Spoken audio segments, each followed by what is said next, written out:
Welcome to our pod, and by that I mean on Wednesdays we read. I'm Hannah, I'm Laura. and we are usually two best friends who do a deep dive into a new book series, one book at a time. But today it's a We're three best Tuesday, and we are friends. three best friends because we are welcoming to the pod Dianne Dotson, the author of the space opera series, the Questrison Saga, and the YA series, The Amethyst Lantern, which includes The Inn at the Amethyst Lantern and its sequel, The Secret of the Sapphire Sentinel, out today. Welcome to the Woo! podcast. Thank you. We're so thrilled to have you here today. It was a quick turnaround with scheduling, and we really appreciate your time. So, And just to clarify, your name is Jendia Gammon, correct? And you Right. write under Dianne Dotson. Yes, I have several books out under Jendia Gammon now and all forthcoming, but the Amethyst Lantern series is under a former pen name, Dianne Dotson, just for consistency Okay. and only for the series and the Questrison Saga. So that's kind of the sunsetting of that pen Oh, name, but we wanted to stick with it. And it even says, like in the About the Book section, Jendia Gammon is covering it from now on, and okay. there's a lot coming. So I was like, well, it's time to be declarative. And that's amazing. That must be so much fun to like kind of pull that switch. And it looks like you're listed as both on all like yeah, sites. So, yeah, yeah. which works really well. You can find the books that I have under both names pretty easily, which is great. Awesome. Well, before we get into the inn at the Amethyst Lantern, can you tell us a little bit about you as like a reader and a writer? Maybe some favorite books, what your writing style is like? Well, I'll address the writing style first. I know a lot of people ask the plotter versus pantser question. I'm very much a plotter, but I do know that characters imbue chaos and they have their own paths that they like to just go down. I'm like, well, okay, if you're going to go down that path, as long as you get back over to where you need to be, you're going to live your life. It's fine. And, get yourself into trouble, well, that's on you. So kind of feel like that a little bit about letting a story breathe, letting the characters breathe, because they're really driving the story, even though you have this structure. And I like to say that when I write a novel, that it is like a jigsaw puzzle, like you're working a puzzle and you make that outer frame. That's how I do it. I make the frame and I build inside until I have, Okay. structures forming. So I like to have the beginning, middle, and end mapped out. And, I'm the kind of person who sometimes I'll go ahead and I'll add placeholder chapters and everything through. And other times I just know where I'm going. It's always in my head like a movie. It's just a matter of getting it down to my fingers and onto the page. So I always know where I'm going with each book. It's just letting the characters, though, sort of bump around like pinballs and have some Sure. chaos. It's a lot of fun. So that's where I come from with my writing style. And in terms of everything I've kind of read to get to this point, I'm a huge fan of science fiction, fantasy, and horror. Those are like my big three. I also love thrillers. So I've dabbled a little bit into that. And these are just, and I love a mystery. I love something, a puzzle to be solved. I love secrets, that have to be unearthed and unveiled in different, either slow or fast fashion. So those are kinds of the context I come from. I watched a lot of movies and a lot of anime over the decades, and I really love both adult and younger kids fiction. I love all of it. So I wanted to write all of it. And in this case, this series is a surprise to me because I it was sort of I can tell now looking back, it was forming in my head, but I didn't really know where it was going until there was a short story submission call from Solar Punk magazine. And solar punk being this sort of like climate fiction, everything is day and sun related and all those kinds of vibes, bright yellows, greens, solar energy, sustainability. They flipped it on its head for lunar punk. And I was like, what's that?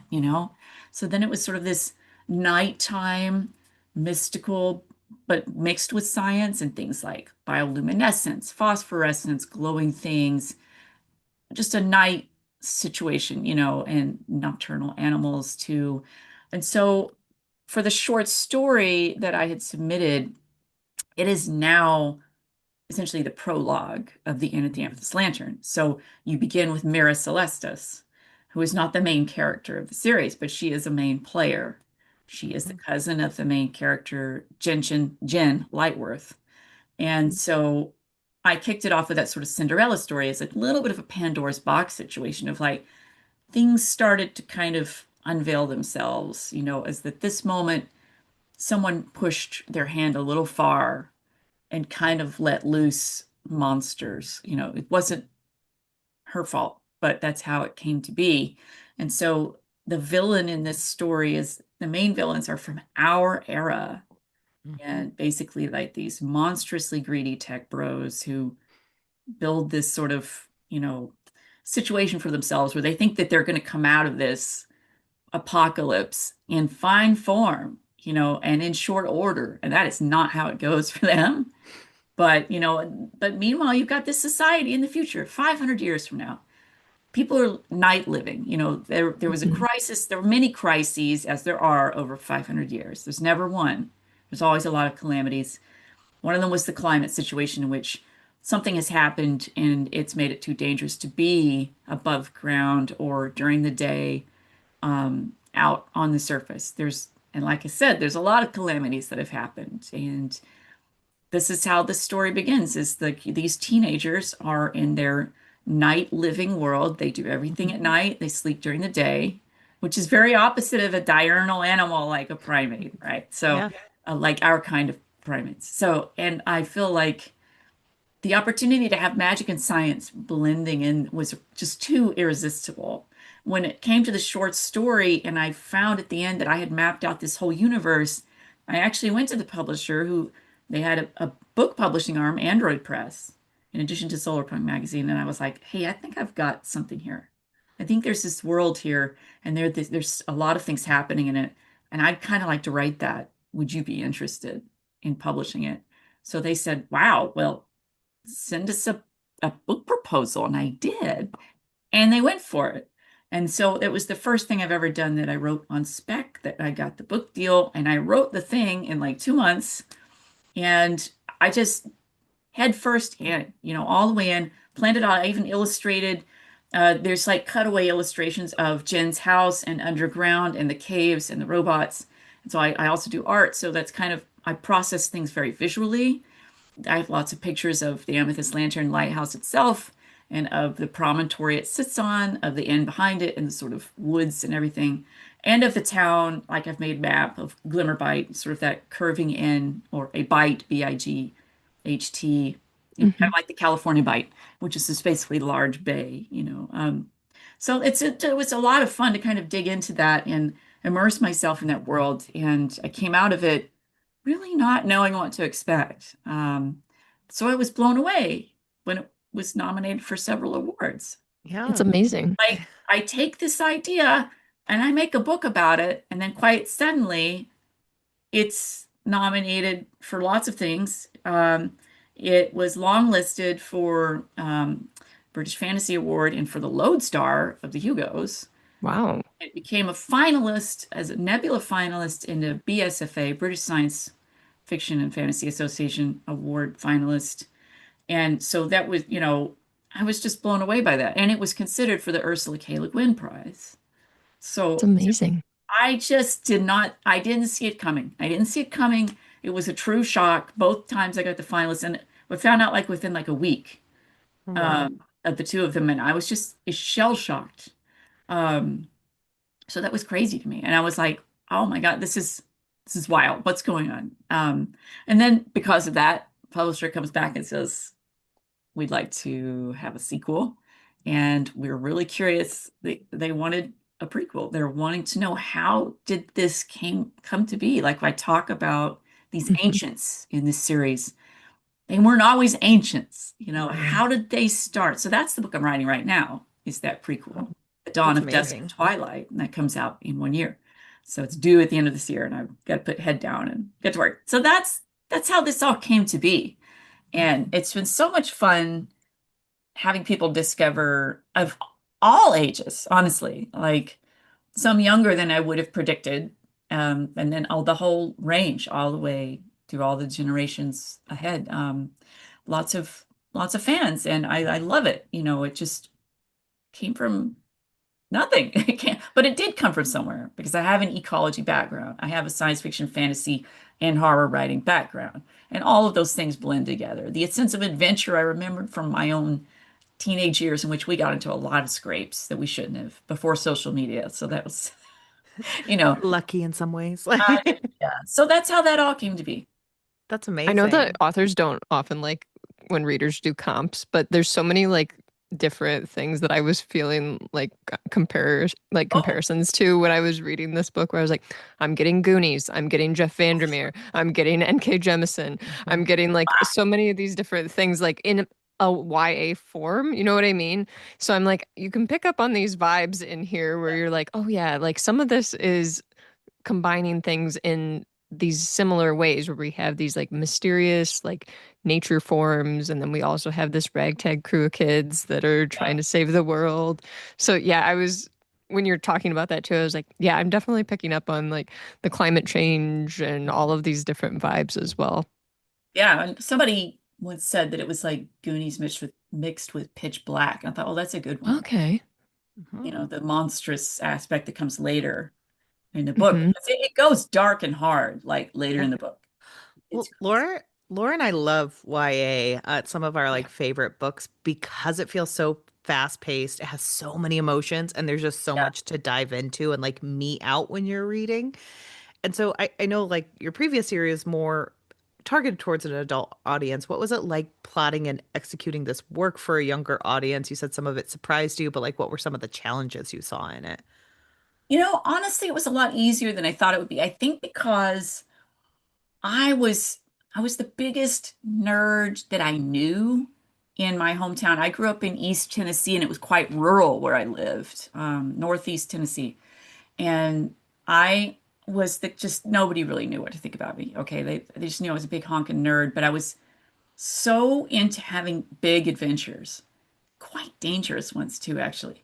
But I would love to grab people and come with me on adventures, or I would have them. And I actually had my own little astronomy club, and I would have these newsletters, and we'd have meetings, and I would teach people these teen friends of mine about the universe and things like that. But we would just go have adventures, and I would be sort of spouting all this ridiculous, wild stuff like about other dimensions and crazy scrapes and any the swing was a TIE fighter. It wasn't a swing. The bike was like, an air bike that could go through different dimensions. I was always in my head coming up with these adventures, but I also felt very passionately about my friends and about the dynamics and about hitting puberty and that storm, that maelstrom of emotions and trying to figure out who you are and how you fit in different pieces of society and at school, and among your friend groups, things dynamics change and everybody starts to get crushes and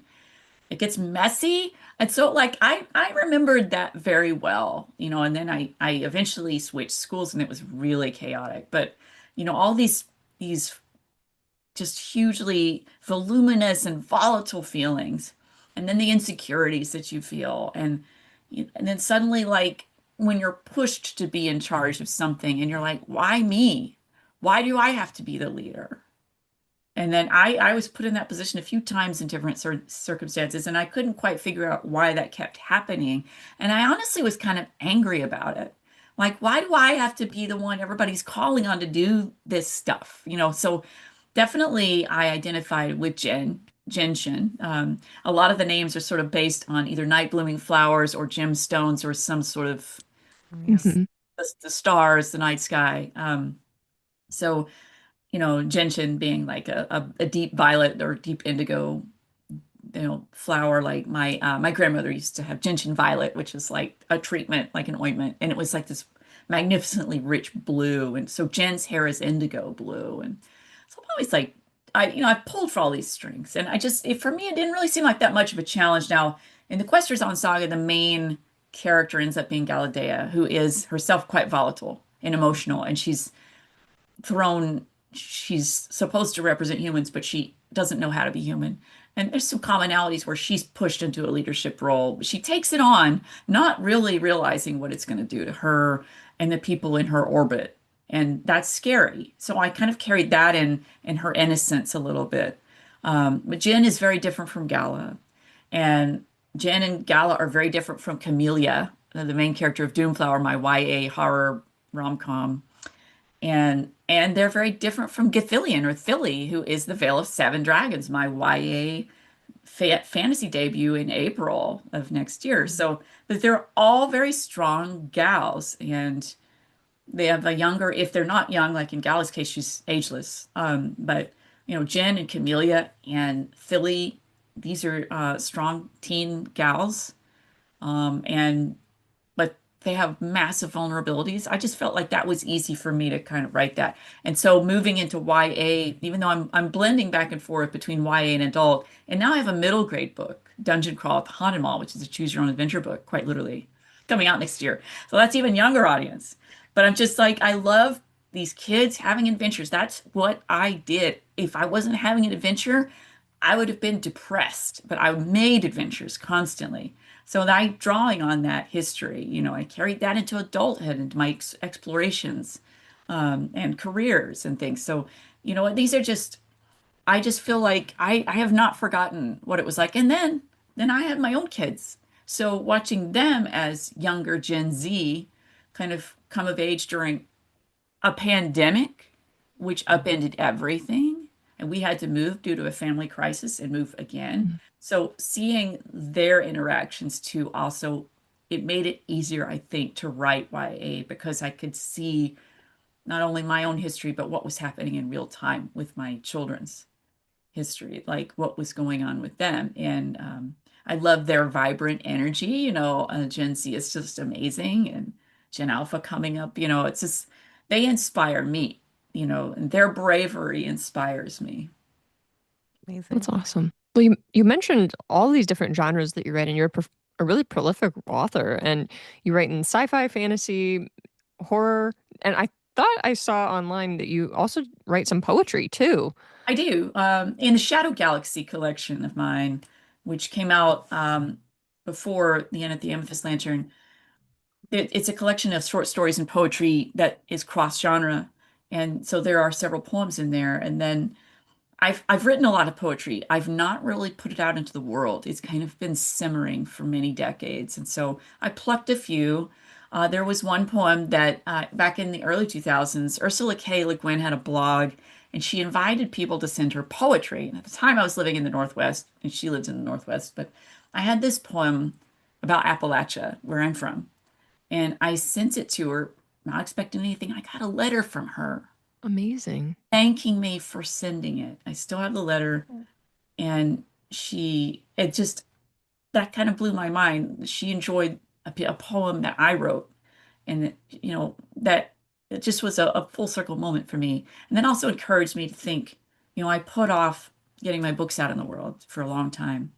Many circumstances happened, and it was on me really not to do that. And I feel like I talked in Instagram just yesterday about how I kind of given up on it all because like I felt like I missed my ride. I missed Mhm. the opportunity I may have had like 20 years ago to maybe break big, and now I'm just scrambling, and I feel like I don't want this to become a punishment. I want to write what I love, and I need to let go the idea of being like this New York Times whatever. Like I'm very fortunate. These were nominated books. Like The Shadow Galaxy was longlisted for awards, actually. So, and that inspired that collection, inspired my own imprint, Stars and Sabers, and its first anthology, which is a cross-genre anthology. So the pieces of this, and I brought Scarlett Algie, who edited that book, on to be my editor at Stars and Sabers. It's all these full circle moments, pulling the art commissions. Like I had Kim Herbst illustrate Galadea from the Questrison Saga, and who did the covers for the Lantern books? Kim Herbst. And I'm bringing her on at Stars and Sabers to do several books of ours. So it's like I've pulled all these strings together. It all has come together. It isn't how I wanted or expected it to be, but it's something else. And if people are enjoying it and loving it, then I've done my job. I've done it, and I'll keep writing, but it's probably going to be more for me. I don't know how much I'll let loose in the world. I do have with Atacama, I delved into horror thriller, and that was a very cathartic book to write. I have a horror novella, a weird Appalachian novella coming out in August, Godfestation. That was deeply personal. Both those books gave me nightmares to write. They're Wow. mostly set in East Tennessee, and they mostly deal with grief. And that has shaped everything in the last 5 years for me. Like, I just came off the heels of a very close family member passing away in September this year, unexpectedly, completely after a horrible year that started with massive wildfires that my family and I had to evacuate from. Like, this year has been super cursed, right? It's like, but this was Mhm. just such a blow. And then that family member was always the one that would say, "You're the one of us that's going to make it." And I didn't know what he meant. And I was like, I appreciated that, but I didn't realize until he was gone just how much of that belief in me got me here. Oh, Yeah. So, just the gratitude of anybody reading anything, he lives on through it. My parents live on. They believed in me. They supported me. It's just amazing and touching and powerful. So when I think like I'm going to totally give up on it, I can't really, right? Because I have to honor them on some level, but within reason and giving myself grace, which I always tell all writers to give themselves grace. It's such an important thing to do. We feel like this is a very challenging time. I was talking to my friend Helen Glynn Jones, who has her YA books that just debuted in the past year. And we were talking about how it's so hard right now to get a foothold in publishing at any Hmm. level. Like, she's with a big five, I'm with smaller press, but still so hard.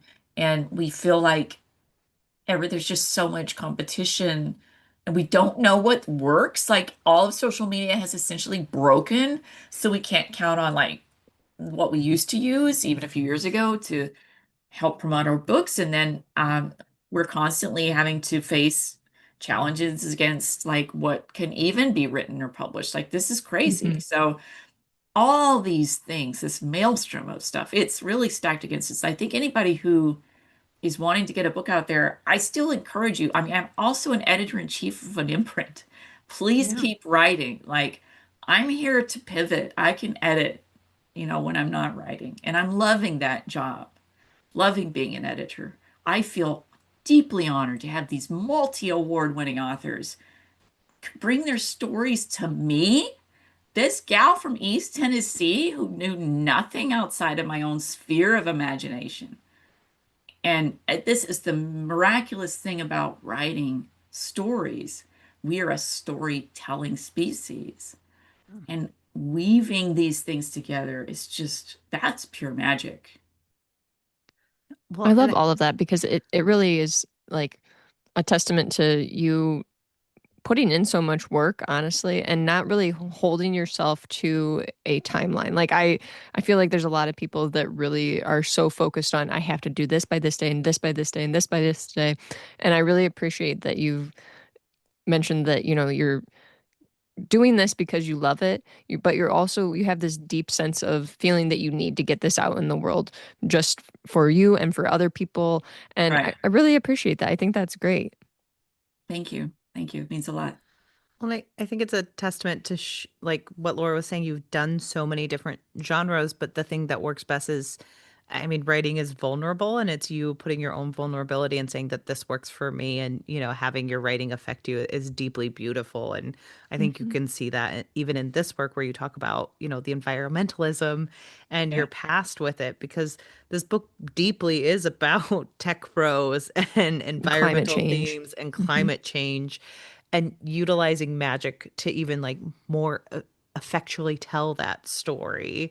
So, Yeah. can you tell listeners a little bit about what it was like making these environmental changes or talking about this, in our world today because it is so important? So I will frame it by saying that I have a degree in ecology and evolutionary biology, and I Mhm. was a science writer, and I still am for many years. So I've been on both sides of the bench, so to speak, and I've also worked in public health, and public health is extremely important to me as well. Study of disease and how it affects people and things like that. So there's hints of that in this book as well. And, environmental factors play into public health. You can't untangle that. As we have changing climate, we have changing circumstances, we have rapidly evolving viruses, we have rapidly evolving microorganisms, that take advantage of the new and changing situations. That's how they proliferate. That's how they evolve. That's how they survive.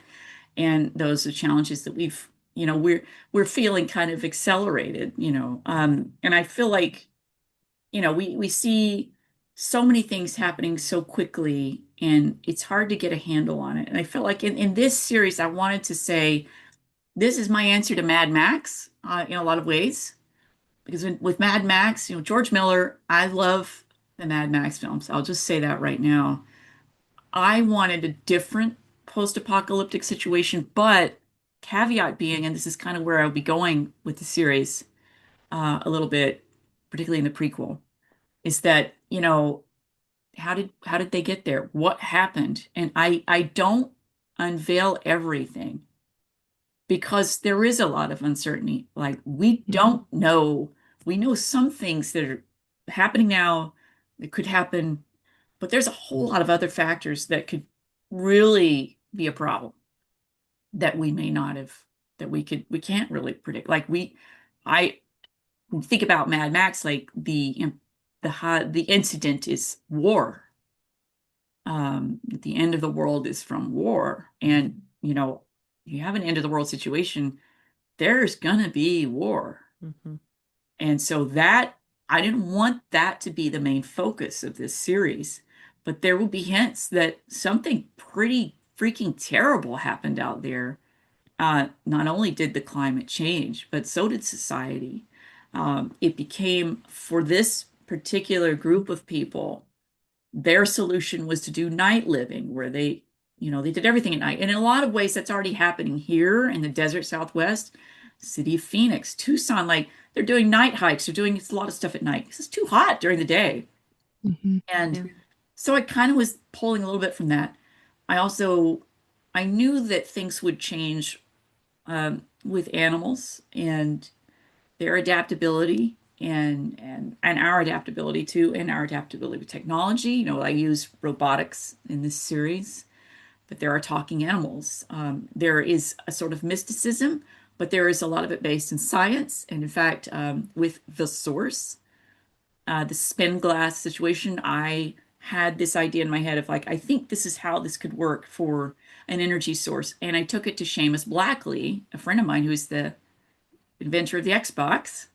Mm. And I said, Seamus, does the science work? And he goes, yep. And he hands me this book on spin glasses. So we have a good rapport on that. So it was really kind of nice to see that like you could make this thing. This could be a technological innovation. But I also don't want to over explain it because Mm-hmm. magic systems, I like that a lot of magic systems have rules. I remember Robin McKinley saying, and I love her books about like the hero and the crown and the blue sword, that magic has rules. Mm-hmm. But I also like there to be some elements of chaos because that's more realistic to me.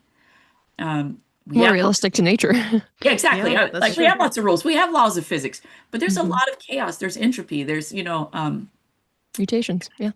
There's mutations. And so I wanted to explain just a little bit, just pull back the curtain a little bit, but not too much. And so adding all the environmental factors into this, like where this society is very interdependent, which like they have cave gardens, where they grow things under the ground, under their houses. They Mm-hmm. also have plants and things above ground. They do their shopping underground in these tunnels, like this whole tunnel innovation thing. But they also come out at night and they're out on the pier, kind of like Santa Monica, Hmm. and enjoying life at night. And they sleep during the day. So there's like all these different little nods to what's going on without totally tipping the hand. But the environmental factor is such that it's too dangerous to be out during the day, that Mm-hmm. they can't handle it. That there is considerable danger to them. And what is happening, though, meanwhile, underground is a sinister situation, a mutation of its own, in which something is unearthed that nobody expected to happen. Well, some of the ancients expected possibly, It but was, they didn't they know when. knew and they didn't reveal soon enough, I feel like. Well, and they thought they were dead, Hmm. essentially. And so they were like, it's not my problem anymore. Like they chose to do this. This is, and that's what I get into in the prequel is kind of just being like, it becomes a challenge. It becomes a decision, at some point, and it causes friction of like, what are we going to do about them? And like, well, it's the end of the world. We can't deal with these idiots right now.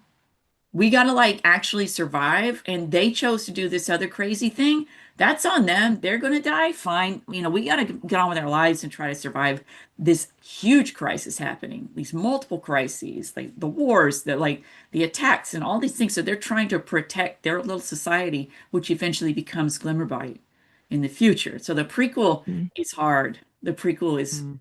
very hard because they're living the end times, and it's starting right now in our present day. And so the main character is one of the ancients, and they've got to figure out how this is going to work. And so it's skipping ahead in centuries, and I don't want to tip my hand completely through that either, but it is, and it becomes more apparent in the sequel that there's more people involved, that there is definitely, there's more to unpack about the history of this place and the whys and wherefores of how it came to be and what they can do to keep it sustainable in this new threat, which is an old threat, which is just like, oh my God, we thought we were done with this, like how is this happening? And so, it's sort of like a curse almost that the ancients have unleashed unwittingly on this young generation that has to face this completely unprecedented situation. They've had it pretty good for a while. They had this wonderful magical life, but it's Pandora's box, and Yeah.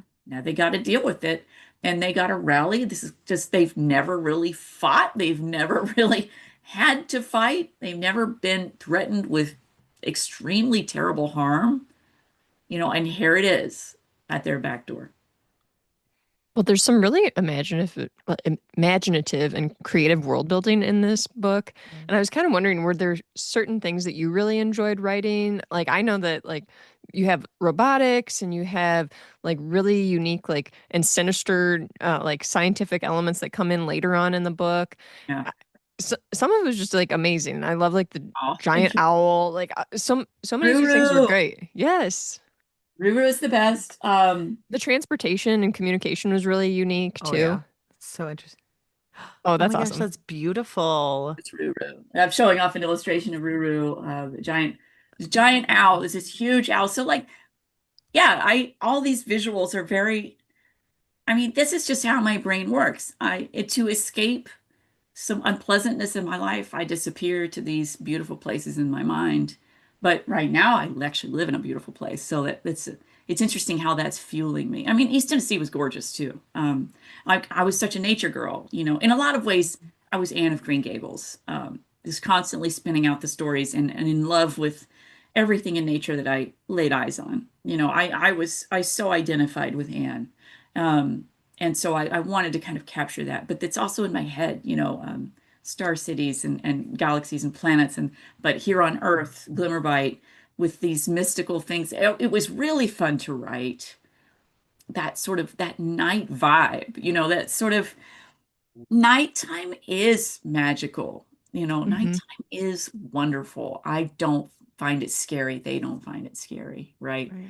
Um, Even though we're daytime creatures for the most part, there's just something quite lovely and wonderful about the night. It comes off really beautiful in the book too, that it Yeah. isn't this sinister thing. And it's funny that daytime actually is this, oh no, the sun's coming, we gotta go. Right.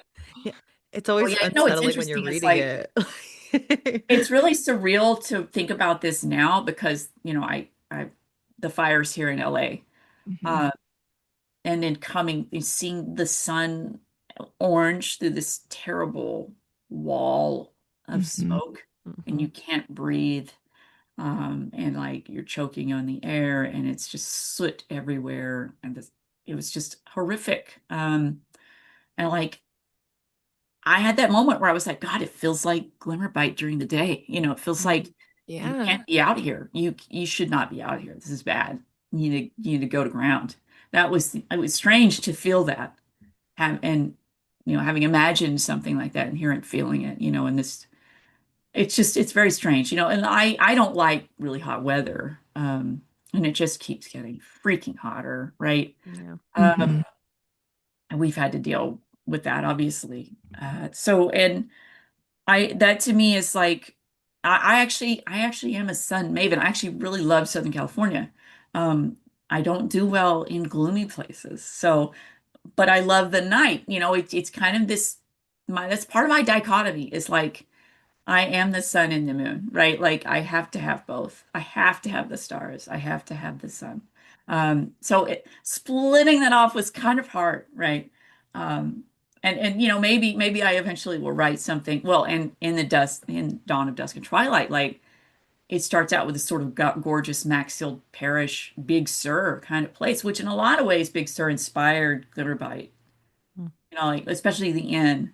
And that sort of magical, like there's a place called Nepenthe and Big Sur Coast. And I was like really drawing from like they used to have these parties and it was like this amazing scenery of this gorgeous seacoast with these mountains dropping into the sea. I mean, Big Sur's unbelievable.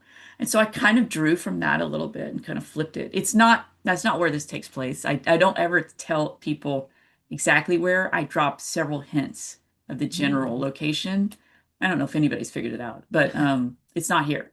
But there are a lot of nods to here. And I feel like too, in a lot of ways, like I get into this in the prequel, but like how did people end up there and stay there? And it basically is a land of refugees, of Hmm. climate refugees. And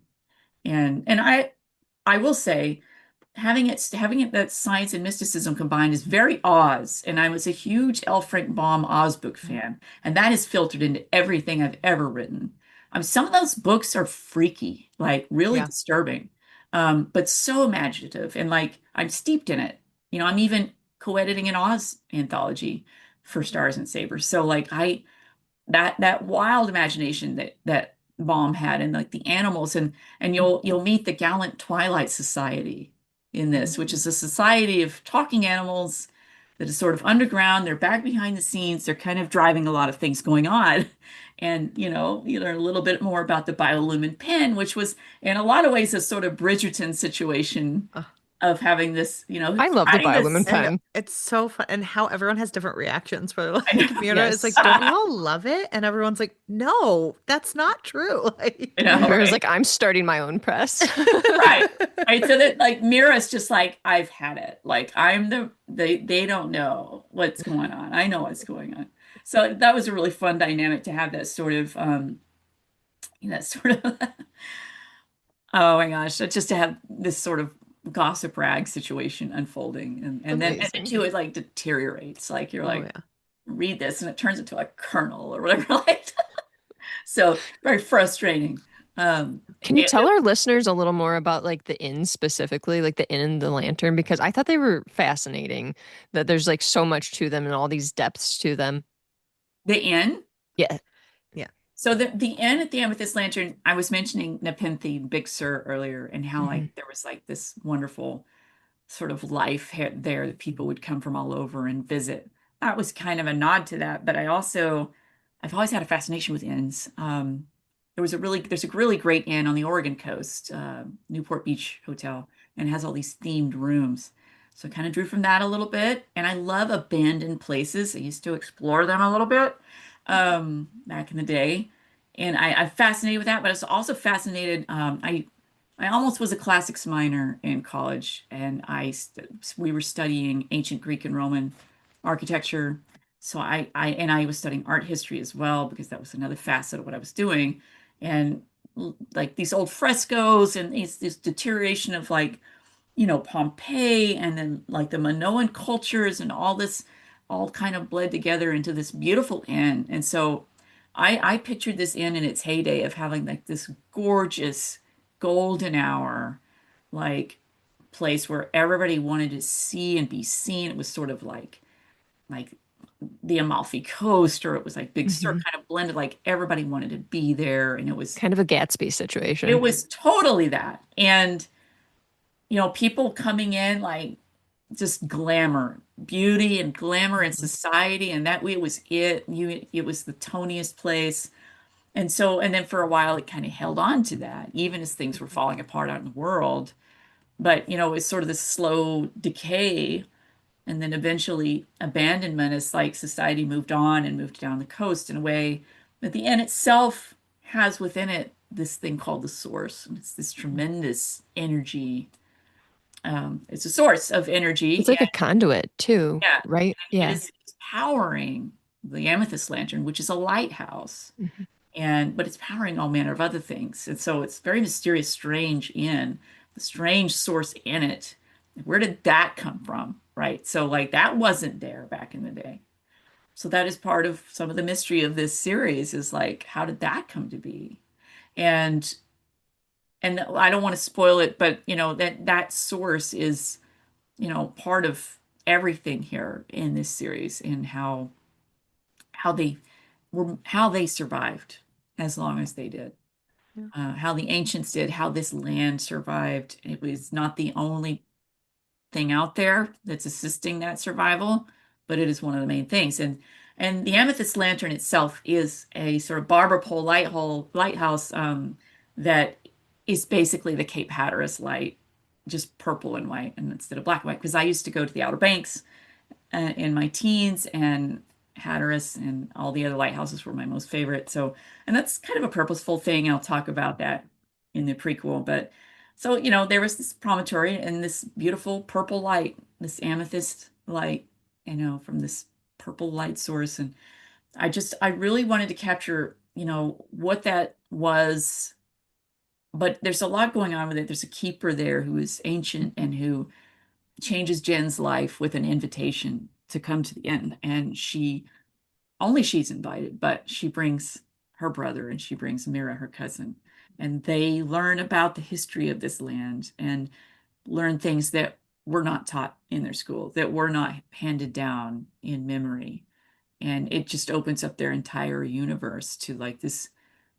They didn't know. So much was Mhm. lost. So much was lost that they didn't even know. And here are some survivors, remarkably, 500 years later, but they're not the only survivors. Yeah. Is it too spoilery to ask a little more? Or is this going to be like covered in the prequel to ask a little more about like the dynamic between like Bendon and Andrasta?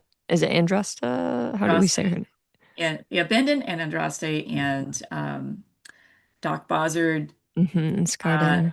and there's some more people introduced in The Secret of the Sapphire Sentinel Mm-hmm. who Mm. play a role. The Ancients is kind of what I call them, and then Scarden. So Hmm. in the prequel, you will see them all, and it's very Fleetwood Mac. It's very this sort of interplay between these adults and their dramas, and there's some chemistry there. So I don't know how much of that you picked up on. I mean, we get Oh glimmers yeah. of it because Yeah. Bendon and Andrasta, I was like, wait a minute, do they have a thing for each other? There was a darling thrown out here. Yeah, yeah, and then there's Doc Bozzard, and so like Hmm. how's he in the mix, So the dynamics between those people and everybody else are definitely part of the plot of the Mm. prequel, The Dawn of Dusk and Twilight, and it's very bittersweet because like Andraste is the main character of the prequel, essentially. Like you will see some of our teens again in some framework of that story. I'm not going to say how, but Andraste is very much the main character, and she's like middle age, Yeah. and she's going through her own stuff, and she's extremely disappointed by how things go. And so a lot of ways it's very cathartic and very topical for me to be writing her right now and everything I'm going through personally. And I'm like, my God, I really didn't really want to be living what she's been going through, but here we are. So I'm going to lean in and punch it through and get this in by the end of the year. And I don't know what people will think of her, but she is so vulnerable and raw and strong at the same time.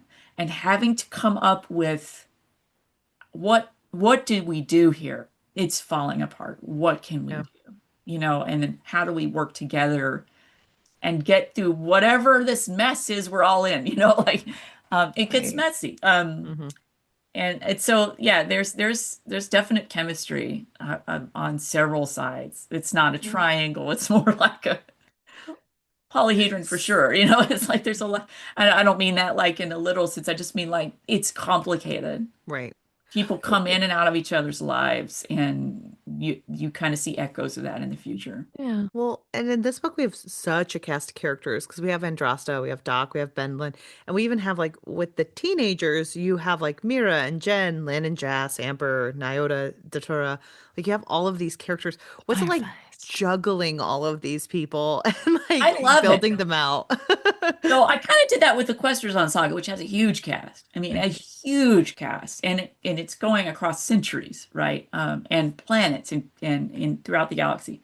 So I love a big cast, and I think that comes from that sort of nostalgic 80s, 90s, like big, group of people, teens or adults going on these big adventures. And, I mean, gosh, there's even in Aliens, which is one of my favorite movies, or even The Thing, where like you have a group of people, all very different, thrown together in a crisis, and all of it falls apart, but in the case of the Amethyst Lantern series, like, yeah, the monsters are at the back door, but like you're all trying to survive. You're trying to work together. I love it. I don't know why I write these big casts of characters, but I love it. Like it's like Atacama was different in Godfestation, and Doomflower is like a high school setting, so you have a little bit of dynamic there. But I loved the challenge of like, how do I give each of these kids, these several kids, including a new kid, and I love Mhm. a new kid dynamic.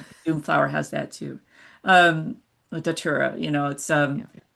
who even are you? Kind of deal like that sort of Well, So there's a many lot of kids don't even being elements go of so like, here. mad. Regina George, um, kind of situation. I love that because I was that kid. I was that new kid, that transfer kid. And I also was on the other side of it when a new kid came to like my middle school and I just was like, she's alone. I'm going to go make friends. Mm, So I've been on both sides of that. And I yeah. love that dynamic a lot. But it's just great to me. I mean, I've volunteered at my kids' school, where it's like a class of like a lot of young kids, like 25, 30, and you got to keep them straight, and so to me, it's really not that hard. It's a lot of fun and it feels normal to have this big group of kids. I came from a big family too, and my siblings and I all had very different personalities. Oh yeah. I love that interplay because, I feel like each of them has a strength, not only like just sort of a surface strength, but an inner strength that they're trying to figure out and some of them take longer getting to that point than others. And Jen honestly takes a little while to get there. And I play with that more in The Secret of the Sapphire Sentinel because she's going through it again, but with a twist. Mhm. There's like she's starting to open up in ways that she wasn't quite prepared to, and it's challenging her worldview. So that's a fun dynamic to explore in this sequel. Are there any characters that like you feel like you didn't get to focus on as much in the first book that get to come a little bit more forward in the second book, or is it still mostly just Jen, or what can readers expect? Oh, this could be spoilery. I think We that's could a little say bit that. spoilery. I There I there is mean, a character that I focus more on that comes more into play in the sequel. okay. So and that creates friction for Jen. Mm, I mean, we do have, like you were mentioning earlier, like these dynamics of like, oh, so and so is the new person in the group. We don't really trust them. And then there's a character introduced later on in the series, and again we have these elements of like, can we trust this person? How do we know who is trustworthy or not? Oh yeah. Why was it important to you to kind of play with this in a YA novel in particular? Like the elements of like, who can we trust? Who do we rely on for information? That kind of thing. Well, I think it because we're all so volatile as teens and we're trying to figure out who we are And anytime there's a change, like we're already going through all these changes, right? Very fast changes growing up. And you introduce somebody new into the mix and it upends the anthill and everybody's sprawling out trying to figure out like reconfiguring how do we fit into this. With Datura, it was, there was a weird set of dynamics that Jen didn't know quite how to cope with. She's like, God, she's beautiful. This sucks, kind of like she's like, how can this girl be so pretty and accomplished and smart and that she's challenging my whole situation? Come on, like Don't let her sit next to the boy that I like on the bus. exactly, like what's going on? So that was like something like Jen was not prepared for those Mhm. serious emotions and that is something like when you're growing up and you're faced with these new dynamics and you're trying to figure it out. You're like, this is too much, like so and then to have chemistry with somebody you never anticipated, Mhm. much less didn't even think you'd ever meet, and they're wildly different from anything you've ever seen before, which that's kind of that's kind of fun. Yeah. It's I was say, especially as a teenage girl, you're like, Yes. ooh, I'm who's into it. this? This seems You weirdly know, dangerous. So yeah, this who's this? Who are you and what? And like, I don't know about this, but it's like an instant spark, Hmm. uh, which is volatile, and she's got to deal with that. And that is also picked up by her friends.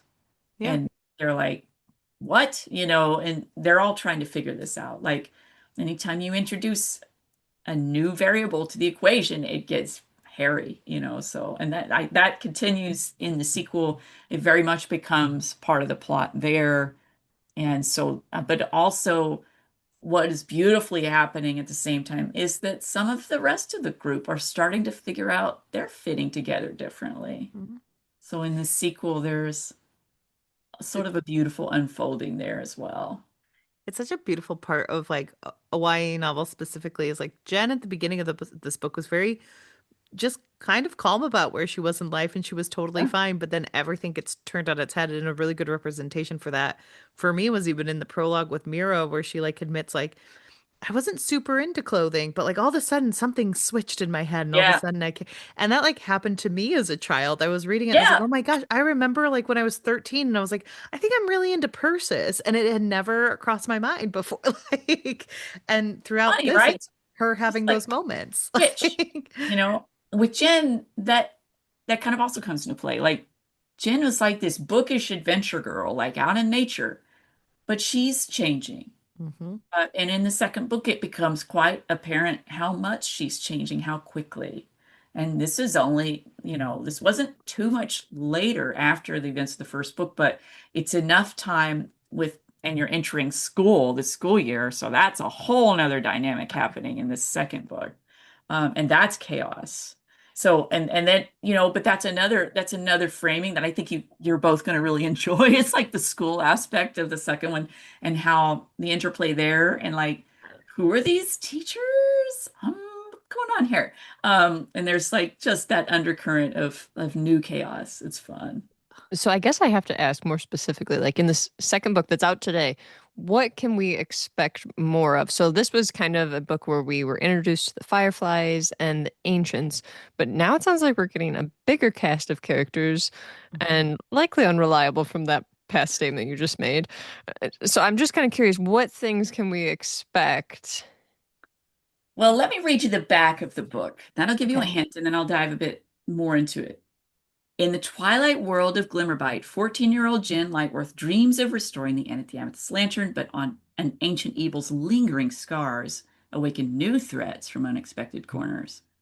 Summoned by the mysterious Gallant Twilight Society, a network of heroic animals, Jen journeys beneath the waves into hidden lairs pulsing with bioluminescent secrets. With her loyal team, the Fireflies, she confronts lost legacies, mutated monsters, and shadowy figures from the past. When a vibrant yet unsettling new apothecary arrives, secrets multiply and trust frays. And as danger closes in, Jen learns the true weight of leadership and the strength of friendship. Filled with wonder, bravery, and the luminous bonds of community, the secret of the Sapphire Sentinel continues the saga. that began with the Nebula-nominated novel, The End at the Amethyst Lantern. Join this unforgettable adventure where light battles darkness and friends navigate mysteries beneath the stars. So the dynamics in the Killer. second book are you have animal characters, and I'm so they are excited. their own chaos. Um, Let me just say, perfect for YA. When I was in high school, I was all about give me some talking animals, I loved, I mean, and it's Oz, even the still. Oz books, right? And to be honest, like one of the influences kind of on the vibes and on the feistiness, Secret of Nim was Oh a yeah, Ooh, I okay. love Secret of Nim. big influence on this series in terms of visuals. And you're going to definitely see the nods to that in the second book for sure. Um, and my major, like I got a degree in ecology and evolutionary biology. My major was zoology, so I was studying animal behavior. And I've always loved animal stories. I love Mouse Guard, I love the Poppy series. I love animal stories. I've got so many in my head, just some of them started, just like Mhm. actual main character animal stories. So that's a thing with me, something I love. But at the same time, like, this society, they've had to coexist with sentient animals. I think animals are sentient in their own way, right? Like we just don't know what they're saying just yet. I think that will Yeah. happen soon. Um, with technology, we're almost there. But like in this case, they're actually talking, they're interacting with us, and they've come up with their own technologies as well.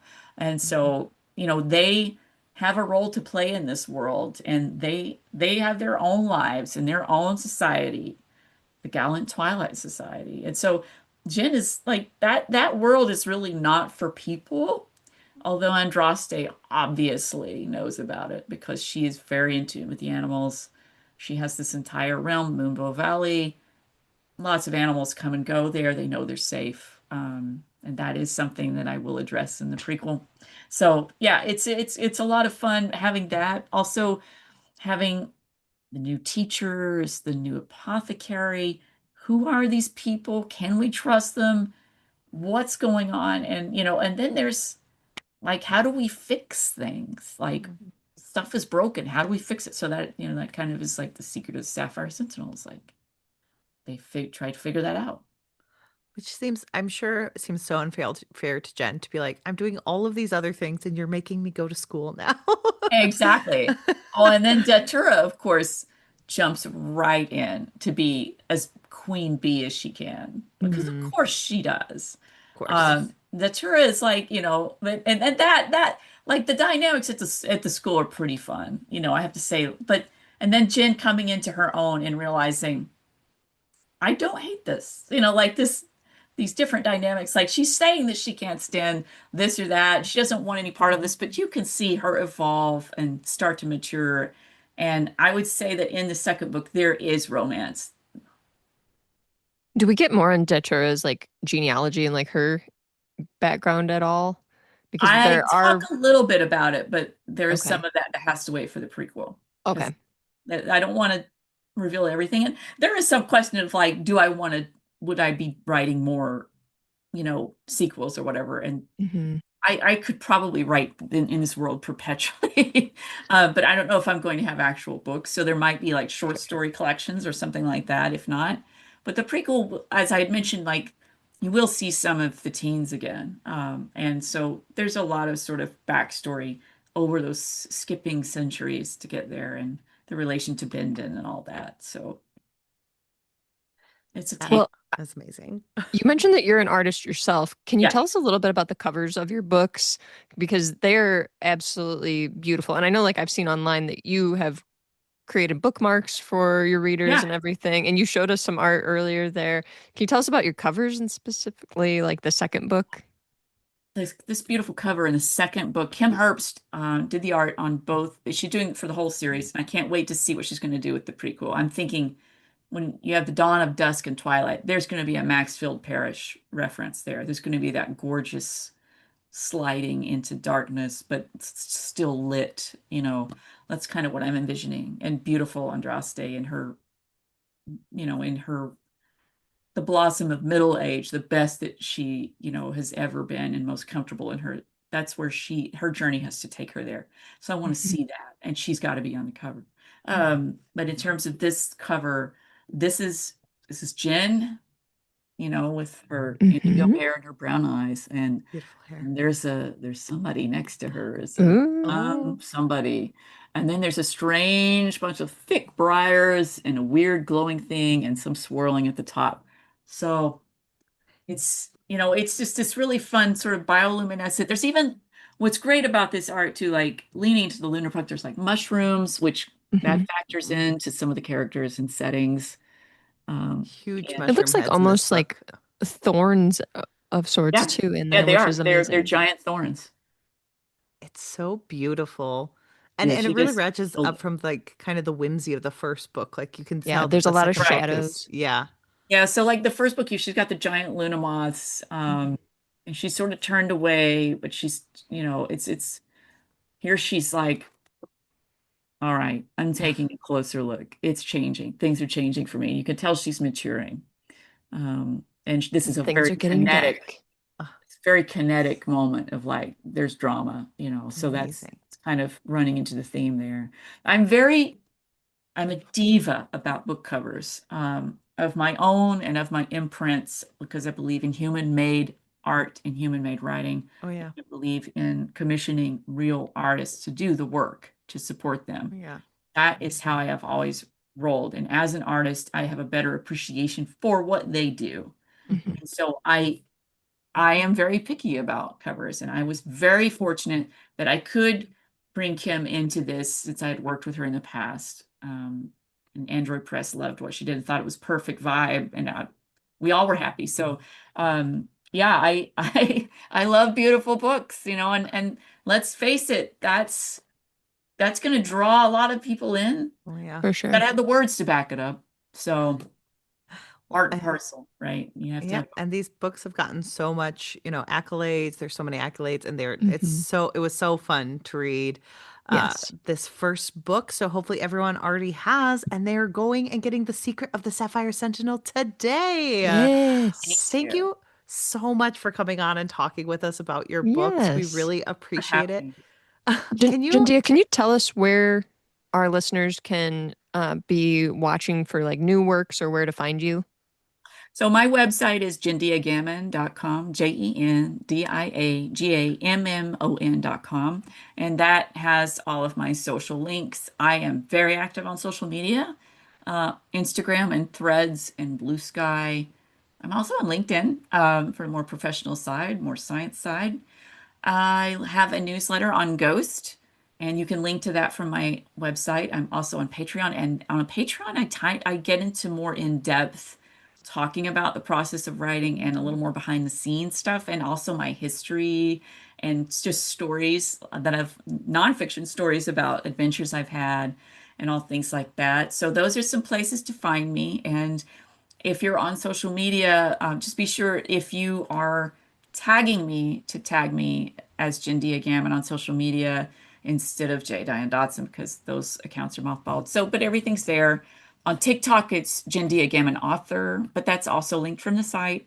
So everywhere else, I'm Jendia Gammon, and I hope you'll come find me. And if you share these books. Android Press is on social media as well. Tag both of us, and I will share anything. And I do love to make handmade bookmarks and things like that. And I've got lots of fun swag coming for this series that I've commissioned as well from another artist. So I just love celebrating these universes.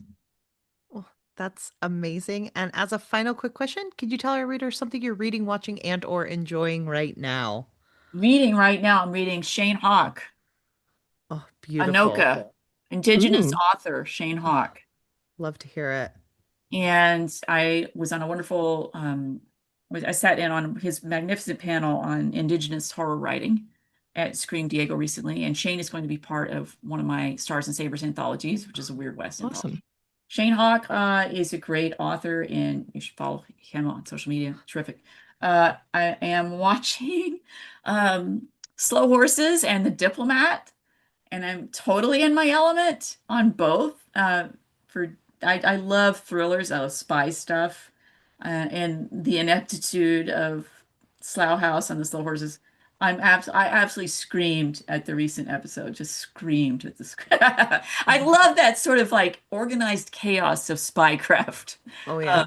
and so I'm dying, of course, to write spy stuff, but I am listening to a lot of, I am very eclectic in my listening to a lot of jazz, always, bossa nova. I'm also kind of digging into some classic new wave because it's kind of been on my head lately. Um, and yeah, that's what I'm doing right now. I'm also reading because I'm writing a dark academia book. I'm Ooh. reading, I just got these three books today. I got A Deadly Education by Naomi Novik, Mhm. The Tainted Cup by Robert Jackson Bennett, and The Bewitching by Silvia Moreno Garcia. Oh yeah. So all of these are from Del Rey, interestingly. I guess that's the Dark Academia imprint. So, and then I'm waiting eagerly for my friend Helen Glenn Jones' second Raven series book, The Raven's Court, which I'll be reading as soon as it gets. And finally, Sir Philip Pullman's final book in the Book of Dust, his Dark Materials spinoff. Oh my God, Rosefield comes out in a few days, and I'm ready and not ready. I don't want to say goodbye to Lyra and Pantalaimon and that universe, but that has been a wonderful universe to live in, and I'm grateful he's given us more stories in it. That's that's so It's amazing. amazing. Reading multiple books, what a queen. So Always. Speaking our language. Yeah. yeah. Well, we do appreciate you coming and sharing Yeah. everything. Thanks so much. Yeah, you'll have to Thank come you. back soon. And just thank you so much. And thank Yeah. you to everyone listening today. Again, go get these books, read them, Yes. please. And you can, of course, join us tomorrow as we get back to our indie mission. Thanks all for listening today. Thank you Bye. so much. Bye. Bye.